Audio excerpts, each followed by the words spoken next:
बेगूसराय से रेवेन्यू बहुत जाता है जी। और यहाँ एक कमिश्नरी नहीं है, एक यूनिवर्सिटी नहीं है। जहाँ जहाँ जिधर जिस रोड में जाइए आप देखिए कि सब जगह जल जमाव है। अगर हमको चेयर मिलता है तो उस चेयर से भी हम अच्छा काम कर सकते हैं बेगूसराय के विकास के लिए, बिहार के विकास में। प्रशांत किशोर जी तो आम आदमी पार्टी से निष्कासित व्यक्ति हैं, तो उसी का न कुछ नकल करेंगे जो वहाँ देखे आम आदमी पार्टी में, उसी का नकल कर रहे हैं यहाँ। ये किसी काम के व्यक्ति है नहीं, कभी उधर ढुलक जाएंगे कभी उधर ढुलक जाएंगे, इनका कोई ठिकाना नहीं रहता। आम आदमी पार्टी तो जाति धर्म से ऊपर उठ गया है, इसमें तो ना कोई जाति धर्म का कहीं भी कोई जगह नहीं है। हेलो नमस्कार, मैं हूं नीरज कुमार। आप देख रहे हैं मोबाइल न्यूज 24। 17 लाख दर्शकों का फेवरेट न्यूज चैनल बिहार विधानसभा चुनाव का सर्वे करते हुए बेगूसराय सदर सीट पर है और यहां से आम आदमी पार्टी की उम्मीदवार मीरा सिंह जी हमारे साथ हैं। हम जानेंगे कि बेगूसराय सीट का जो स्थिति है, यहाँ जिस प्रकार से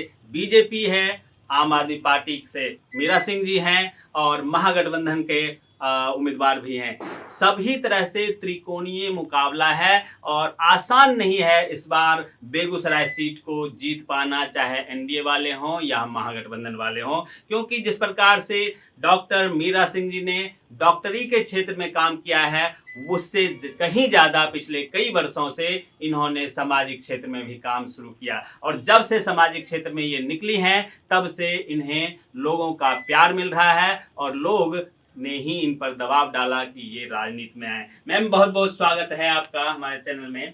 आप जिस प्रकार से बेगूसराय सीट पे अपना दावेदारी आपने किया है, कैसे आपको लगा कि बेगूसराय को चुनना चाहिए, बेगूसराय से विधानसभा चुनाव लड़ना चाहिए? क्योंकि अच्छा खासा आप डॉक्टर लोग हैं, डॉक्टर के लोग के बारे में कहा जाता है कि भाई पैसे कमा ही रहे हैं, ऐशो आराम की जिंदगी जी ही रहे हैं, सही चल रहा है, कौन धक्के खाए? राजनीति बड़ा गंदी चीज है। नमस्कार, मैं डॉक्टर मीरा सिंह, प्रत्याशी बेगूसराय विधानसभा क्षेत्र। मैं बता दूं कि मैं 2019 में रिटायर की गवर्नमेंट जॉब से। 43 इयर्स जॉब करने के बाद मैं रिटायर की हूँ। रिटायरमेंट के बाद मेरे मन में आया कि मैं जो टाइम अपने गवर्नमेंट जॉब में देती थी उतना समय मैं समाज सेवा में लगाऊं। तो मुझे लगा कि मैं 2012 से ही आम आदमी पार्टी की सदस्य थी, तो मैं अरविंद केजरीवाल जी के मोटो से मैं बहुत ही पसंद, मतलब हम बहुत ही अपीलिंग था मुझे कि वो उनका जो भी है बहुत, एक तो बहुत ईमानदार है और उनका जो भी क्रियाकलाप है वो मुझे बहुत ही सूट करता था। तो मुझे ये लगा कि मैं उनके साथ काम कर सकती हूँ और इसके बाद हम आम आदमी पार्टी में एक्टिव हो गए 2019 से। जी। जब एक्टिव मेरे ख्याल से कोरोना काल शुरू हो गया। हाँ, कोरोना काल शुरू हुआ 2020 के शुरू, 19 के लास्ट में और 20 के शुरू में चल रहा था। तो उस समय हम काफ़ी एक्टिव हुए, कोरोना के केस को लेकर ही आम आदमी पार्टी में सक्रिय हुए, गांव-गांव गए और कोरोना मरीज का सेवा किए और उसको बचाए। इवन झुग्गी झोपड़ी में भी जाके सबकी जान की रक्षा किए। हम अपने हॉस्पिटल को भी कोरोना के मरीजों के लिए सुपुर्द किए जिलाधिकारी महोदय को कि मेरे यहाँ वेंटिलेटर है, आप चाहे तो मेरे हॉस्पिटल को यूटिलाइज कर सकें। इस तरह से काफ़ी इन्वॉल्व हो गए और आम आदमी पार्टी में कार्य करते करते मुझे बहुत अच्छा लगने लगा कि नहीं, उनका भी जो मोटो है अरविंद केजरीवाल का कि जो वो 300 यूनिट बिजली फ्री और शिक्षा इतना वर्ल्ड क्लास हॉस्पिटल, नई राजनीति उन्होंने शुरू किया बिल्कुल ये सब चीज़। और उसके बाद ये पेंशन है 2500 रुपया पर, वृद्धा को फ्री यात्रा है, इस तरह से, और डोर स्टेप जो उनका डिलीवरी सिस्टम है, ये सब चीज़ बहुत ही अपीलिंग लगा कि नहीं, ये तो समाज से, अगर समाज से भी हम लोग हैं तो रियल माने में ये सारा कुछ होना चाहिए, होना चाहिए। हाँ, ये सेवा लोगों को मिलनी चाहिए। तो इन सभी चीज़ से हम काफ़ी इम्प्रेस्ड हुए और इम्प्रेस्ड होकर के आम आदमी पार्टी में जुड़ते चले गए और आज तो जान रहे आपका एक वीडियो मैंने देखा पीछे स्टेशन पर, वो जब डंडा चला रहे थे तो आप वहाँ गई थी और काफी आपने उनको ये किया। तो लोग काफी अप्रिशिएट करते हैं आपके काम को जब आप क्षेत्र में खुद जाके देखती हैं आम लोगों के साथ मिलके, क्योंकि ऐसे राजनेता आज के दौर में बहुत कम हैं। लोग अपने बंद गाड़ी में घूमते हैं वीआईपी कल्चर में, और बस इलेक्शन के समय में 1 महीना 2 महीना क्षेत्र में लोग घूमते हैं। आप पूरे 5-6 साल से लगी हुई हैं। आपको यहाँ की क्या क्या समस्याएं लगी कि बेगूसराय में कौन कौन सी समस्याएं हैं जिसे दूर करने की जरूरत है? देखिए, सबसे तो पहली बात है कि बेगूसराय से रेवेन्यू बहुत जाता है जी।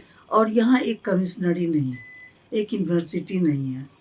तो ये सब चीज़ बहुत खल रहा था। जहाँ जहाँ जिधर जिस रोड में जाइए आप देखिए कि सब जगह जल जमाव है, नाले प्रॉपर ड्रेनेज की कोई व्यवस्था नहीं है। ये सब चीज़ बहुत मतलब अपने आप में ये लग रहा था कि आखिर क्यों ऐसा क्यों हो रहा है, इसका विकास क्यों नहीं हो रहा, जबकि यहाँ पर सांसद भी हैं, विधायक भी हैं हर सीट पर, तो फिर इसका बेगूसराय का बिहार का विकास क्यों नहीं? एकमात्र इंडस्ट्रियल एरिया है, हाँ, उस तरीके एकमात्र से। इंडस्ट्रियल एरिया है, उसके बावजूद भी यहाँ ये सारी सुविधाएं नहीं थी।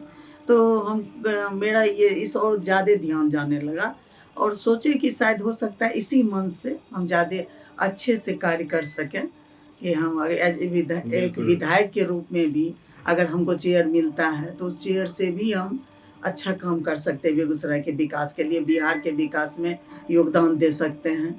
बिल्कुल तो बिल्कुल। ये अच्छा, जी। एक और सवाल उठता है कि हालांकि दिल्ली में तो केजरीवाल जी की सत्ता रही नहीं, उसी ट्रेंड पे यहाँ प्रशांत किशोर लगे हुए थे और लगभग वही उन्होंने भी गांव-गांव जाकर अपना प्रचार किया और सारे मुद्दे उठा रहे हैं। आपको क्या लगता है इस क्षेत्र में आपकी बात को जनता सुन रही है, रिस्पॉन्स मिल रहा है? और अगर जनता आपको चुन के भेजे तो कौन-कौन से काम हैं जो आप प्रायोरिटी रूप में काम करेंगे? देखिए, एक तो हम आम आदमी पार्टी के प्रत्याशी हैं, जी, जी। इसलिए सभी का आकर्षण रहता है कि केजरीवाल मॉडल बिहार में भी आवे। लागू हो। और इसलिए जब भी कभी केजरीवाल जी की बात आती है तो सभी का ध्यान इस ओर आकृष्ट हो जाता है। जब बिहार में आम आदमी पार्टी इलेक्शन चुनाव का अनाउंस कर दिया तो अनाउंसमेंट के बाद बिहार की जनता का भी इस ओर ध्यान चला है कि अगर केजरीवाल जी का पार्टी यहाँ आता है, आम आदमी पार्टी यहाँ आती है बिहार में, और हम लोग इलेक्शन से चाहे कुछ ही सीट जीत करके जाते हैं, तो उन लोगों को हम लोगों से बहुत ज़्यादा उम्मीद है। जी, जी, जी। और जहाँ तक प्रशांत किशोर जी की बात करें तो प्रशांत किशोर जी तो आम आदमी पार्टी से निष्कासित व्यक्ति हैं, तो उसी का न कुछ नकल करेंगे, कर रहे हैं, बिल्कुल। जो वहाँ देखे आम आदमी पार्टी में उसी का नकल कर रहे हैं यहाँ। ऐसे तो उनको हम कहते हैं बिना पेंदी के लोटा है, ये किसी काम के व्यक्ति है नहीं, कभी उधर ढुलक जाएंगे कभी उधर ढुलक जाएंगे, इनका कोई ठिकाना नहीं रहता, स्थिर नहीं रहते हैं। स्थिर नहीं रहता है, नहीं। बिल्कुल बिल्कुल। लास्ट में जिस प्रकार से अपने यहाँ वोटिंग होने वाला है 6 तारीख को, आप जनता से क्या मैसेज देना चाहेंगे कि जब वो वोटिंग करने जाएं तो कौन कौन से मुद्दे को ध्यान में रखें और ईवीएम का बटन दबाएं? क्योंकि होता क्या है अंतिम में एक पोलराइजेशन हो जाता है, हिंदू मुसलमान करके या फिर जात पात को ऊपर रखते हैं। महागठबंधन में देखा ही होगा आपने, यादव है, हमारे समीकरण है, तो इन सब चीज़ों को अलग तरीके से जनता क्या सोचे, मतदाता क्या सोचे और बटन दबाएगी। देखिए, ये तो आम आदमी पार्टी तो जाति धर्म से ऊपर उठ गया है, इसमें तो ना कोई जाति धर्म का कहीं भी कोई जगह नहीं है। दूसरी बात, हम बेगूसराय की जनता से मैं अपील करना चाहूँगी कि आप ईवीएम के 3 नंबर पर झाड़ू छाप पर बटन दबा के आम आदमी पार्टी को, डॉक्टर मीरा सिंह को जिताएं और आम आदमी पार्टी की सरकार बनाने में बिहार में मदद करें। चलिए, आपका बहुत बहुत धन्यवाद। आप तमाम दर्शकों का भी बहुत बहुत धन्यवाद। और जैसा कि इन्होंने कहा कि वोट जरूर डालें, निष्पक्ष रूप से वोट डालें, क्योंकि आपके एक वोट का महत्व तो बहुत ज़्यादा है। जैसे आप मंदिर में जाके भगवान से आशीर्वाद मांगते हैं अपने सुख सुविधा के लिए, अपने जीवन को सफल बनाने के लिए, वैसे ही आपका एक वोट इस लोकतंत्र के त्यौहार में बहुत बड़ा भूमिका निभाएगा विधानसभा के मंदिर में भेजने के लिए।